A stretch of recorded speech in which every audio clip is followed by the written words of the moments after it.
This is one of the biggest mistakes that we see young investors make when the long-term goal is to build a property portfolio. This one's not related to everyone.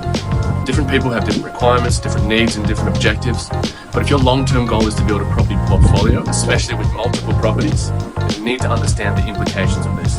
Let's assume that you've bought a property a few years ago, the property market's done well, and you've now got quite a decent amount of equity built up in the property.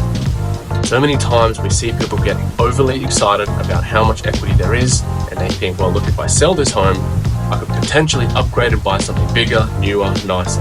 A lot of the time, if your property's done well, that means the new property that you're about to buy potentially also has done well over the last couple of years. Yes, you're selling your property for a high figure, but you're also buying a new one for an even higher figure.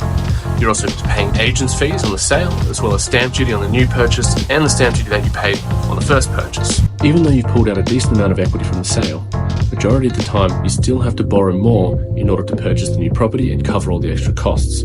This means you've got a higher non-deductible debt, which kills your serviceability, and you're likely going to have to reset the loan term to 30 years, which ends up charging you hundreds of thousands of dollars more in interest over the full term. So while we understand that seeing all that equity is tempting, everybody does like a shiny big new house, just remember that if your goal is to build a property portfolio, including multiple different properties, you're using up all of the available equity, probably killing your borrowing capacity. Make sure that you speak to your broker, run the different scenarios, find out what's best for you. Follow along for more tips.